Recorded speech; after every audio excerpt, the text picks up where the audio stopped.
alors donc maa ngi wax ne programme et programme ñun suñu programme dañu xool ginnaaw raay def ay études ba xam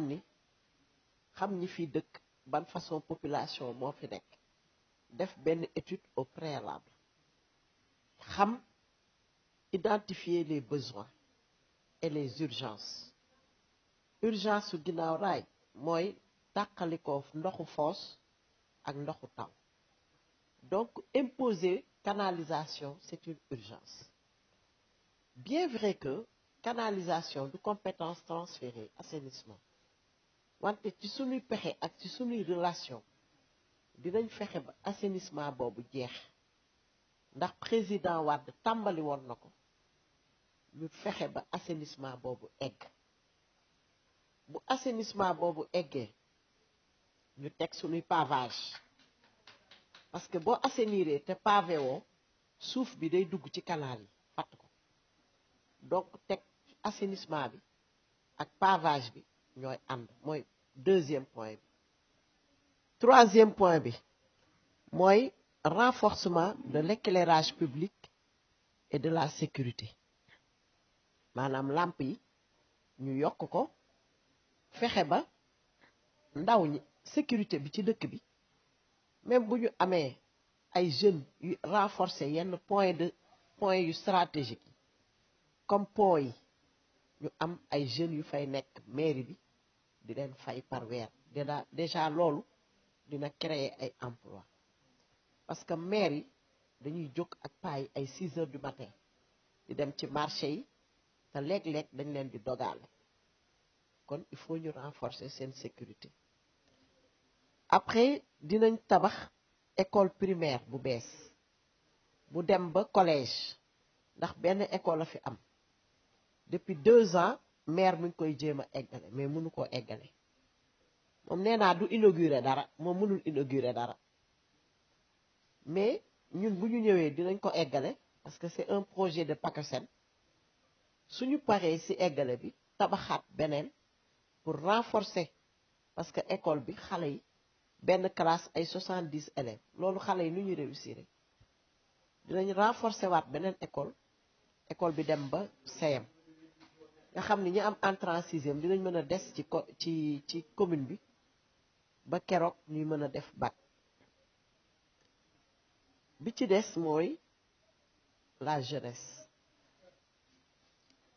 ñetti catégorie la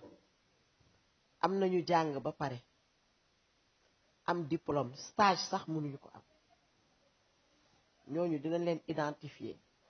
ci sunuy relation ñu gunge leen ba ñu mën a am fu ñu toog parce que boroom loxo bu gudd ak boroom bët yu gudd ak boroom nopp yu dégg moo neex a àndal ñun nag am nañu relation ci réew mi yaakaar naa xale yi am diplôme buñ leen encadré dinañ leen fexe ba ñu am fu ñu toog ñi nga xam ni ñi ngi jàng bay dem université dinañ leen defal ay bourse d'études jàppale leen ci transport ak ticket restaurant ñi nga xam ne jànguñu am nañ métier jànguñu mais am nañ métier dinañ leen gunge ci seeni métier dooleel leen ba ñu mën a am ay atelier mën a yor seen bopp ñi nga xam ne amuñu métier jànguñu dinañ leen identifier ñii ñu def yóbbu leen ñu def commerce ñii ñu ngi ci business su portable ñii ñu ngi ci business su leneen ñu defal leen ay fonds de roulement dëgëral leen ci li ñuy def ci seen business ñi nga xam ne ñu ngi ci charrette yi ñu def ak ñoom partenariat mbalit mi ñu koy génne ci koñ yi di ko yóbbu ci dépôt yi mairie bi jàppale leen ñi nga xam ni bëgg nañ ay formation yu rapide nga xam ni ay formation 1 an dégg nga ñu dimbali leen ñu def ay permis de conduire wala ñu def ay formation yu rapide kon ñetti catégorie yooyu laa am ci jeunesse bi et je dis à la jeunesse que mun nañ compter ci man parce que man dama ñëw pour génne leen ci li ñu nekk ñëwuma pour jariñoo leen dama ñëw pour génne leen ci situation bi ñu nekk mais nag ci ñoom la dépendre dama bëgg ñoom ñëpp ñu xam ni man maay ki leen tàllal loxo pour améliorer pour changer ginnaaw raay ba pare améliorer situation population bi nga xam ne ñoo fi dund également wax naa ni ci wàllu santé ñun benn centre de santé lañu am amul benn équipement mooy point 7 li may njëkk a def mooy bâtiment bee nga xam ne moo dend ak mairie bi dama koy toj def ko centre de santé bu mucc ayib ñun ñoo ko moom def ci ay jumtuwaay def ci un laboratoire municipal def fa une ambulance ku soxla ñu jàppale la bu dee da nga war a toog fii ñu faj la bu dee dañ laa war a yóbbu ci beneen hôpital ambulance baa ngi fi gaare dootoo soxla di wuti clando ay 1h du matin 2h du matin def fa maternité bu mucc ay li ci tege mooy 8e point ba pare dinañ def mutuelle de santé parce que nit ki ñun suñu fii dañoo xaw a néew doole donc dinañ def mutuelle de santé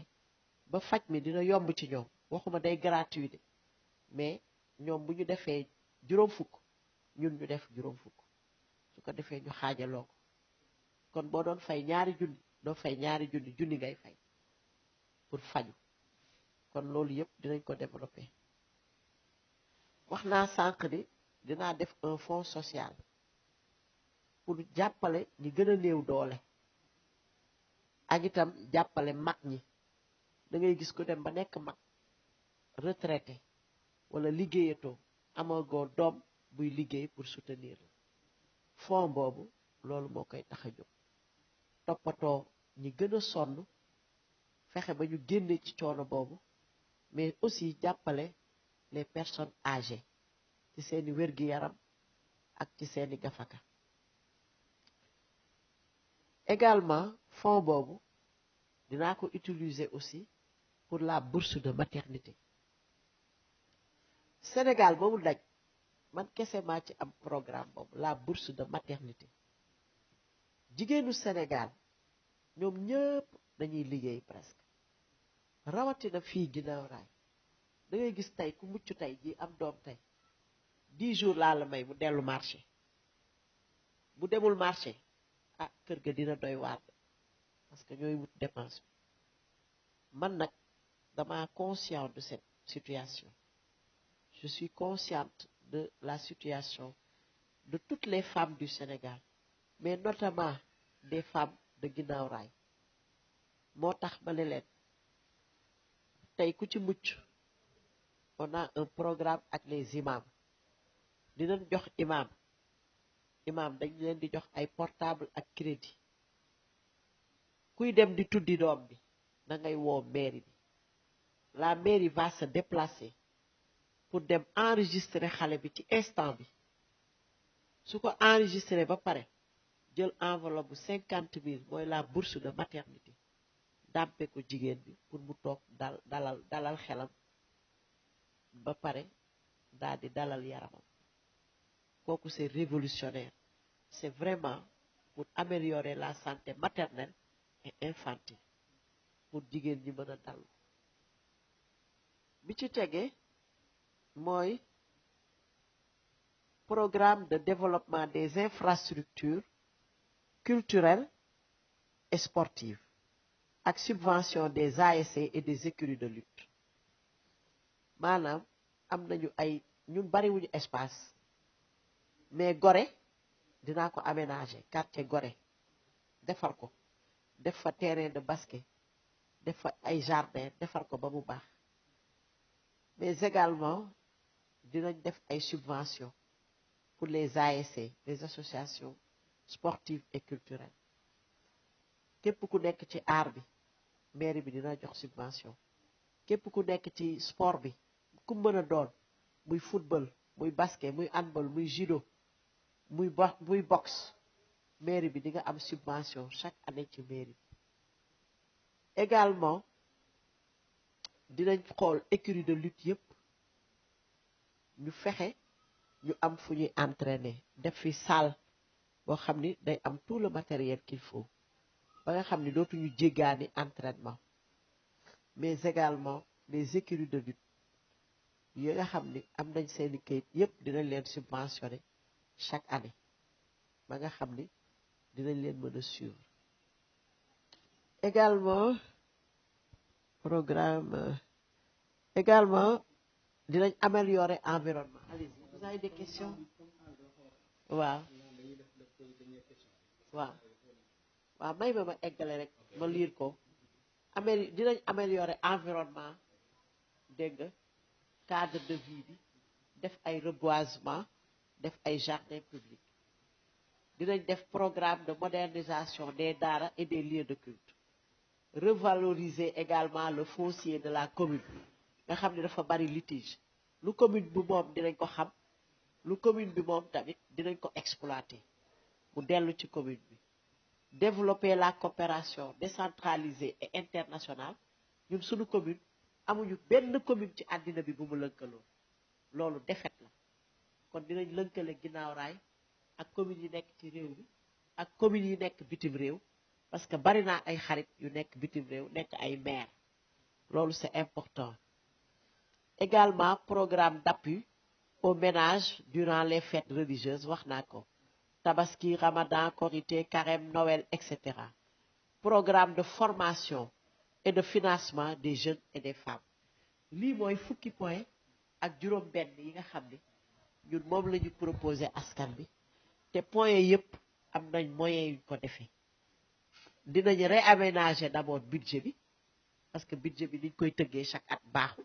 600 millions fonctionnement 100 millions investissement ñun dinañ fexe ba budget boobu dañ koy tëggaat adapté ko ci programme bi mais suñu paree ci loolu dañuy uti ak encore ndimbal yi nga xam ni moo nekk ci bitim réew ñu mën a def suñu programme bi te man déjà am naa possibilité yu mag yoo xam ne il suffit ma nekk maire rek signature bi nekk sama loxo rek ma dem jëli ko indi ko non violence musul man d'abord xam man politique ñu bari dañu jàppee politique pour seen gagne-pain maanaam lu ñuy dundee moo tax mu jaral leen rayante man nag dama jàpp politique ni sacrifice la parce que boo waree sacrifier sa vie de famille pour def ko au profit des autres kooku à la limite jaamu yàlla la man nag ba ma dalee politique ba tey man duma xeex duma xuloo duma wax bu ñaaw sama famille politique ñi ma àndal dama leen di sant toujours bu leen xeex bu leen xuloo affaire bi programme la ak projet de société ñun suñu on a le meilleur programme on a la meilleure candidature on a la meilleure équipe ñun man awma fi kii nu mu tudd awma fi koo xam ni moom laay concurrencer ñoom ñooy concurrencer ak man mais man concurrencer wu ma ak ñoom yaa ngi dégg man maa fi njëkk a def meeting def projection képp ku ko fi def da nga ko recopier ci man ñoom ñoo may recopier ñoom ñooy jël sama programme di ko recopier di ko wan ñeneen ñi comme nag ñoom amuñu programme ba may recopier ak may topp kon kay population bi déjà ñoom xam nañ ni bii mooy meilleur programme bi ak meilleur candidature bi ak meilleure équipe bi ñu am violence amul sama digganteeg benn candidat man dañuy caravane il arrive nag ñu daje loolu day am ci politique parce que candidat yi kii ngi meeting fii kee ngay caravane dañoo daje rek daje mais comme ñun macha allah dañoo am doole ñoom dañoo tiit sax daw tu as compris mais awuma ak ñoom benn problème parce que candidat yooyu ay candidat de kii rek la dañuy gunge rek parce que amuñu force ñun coalition bu mag lañu am macha allah pur a ngi ci bés du ñàkk Pastef yaa ngi dégg appel 3J grand parti commune bii ginnaaw raay le 23 rek incha allah la ñuy xaar pour jëli li nga xam ni moom la ñu moom te population bi am naa bu yaqin bu wéex que ñun lañ koy jox parce que xam nañ ni nous sommes les meilleurs ñi ci des nag ku nekk am nga droit am ambition l'ambition moom c'est la démocratie mais ku nekk xam nga ki la mën ñoom xam nañ bu baax ne yamuñu sax niveau intellectuel ni parcours politique ni engagement personnel parce que bii mooy sama deuxième candidature kii nga tudd sànq te mu sant Njaay te dëkk Mango yi kooku moo jàppale maire 2014 moo jàppale Pape Dieng soutenir ko au nom de l'APR kon kooku tey si le maire a fait un bilan négatif amul bilan monsieur Ndiaye est comptable il est comptable du bilan moom mi ko jàppale woon wax ni c'est le meilleur nit mënoo ne kii dafa bon ba mu yàgg nga ne kii dafa baax ba ci yàgg nga ne dafa bon ça c'est de l'incohérence c'est l'inconstance dans la démarche nit da ngay cohérent man su ma nee kii dafa baax damay continuer ne dafa baax mais diw dafa baax voteel leen ko population bi suivre la ba voteel ko nga xëy suba ne déedéet kooku baaxatul ñëw leen ci man kooku c'est parce que sa bopp rek la tax a jóg ñun nag je pense que nekkuñu je dis à tout le monde à tous les candidats nous sommes des frères et sœurs commune bi ñoo ko bokk ñoo bokk ndey ñoo bokk baay da ngay dugg ci kër ñun ñoo bokk lépp mais bu ñu wax lu ñaaw bu ñu def lu ñaaw ku nekk demal ci population bi ñun loolu la ñuy def dañuy dem ci population bi ñu wan leen suñu programme ñu waxtaan ak ñoom te am naa yaakaar ni population bi tànn nañ ñu ba pare.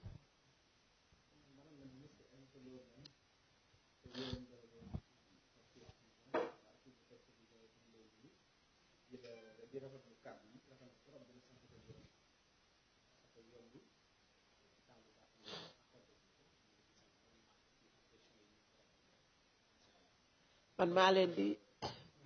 maa leen di sant bu baax voilà waaw maa leen di sant Tawfekh Vision yàlla na ngeen ñu indil tawféex ci ginnaaw raay te sunu coalition bii moom laa tuddee tawféex mooy Yewwi Askan Wi bii mooy sunu bulletin ñëpp xàmmee ko moo am ñaari picc yi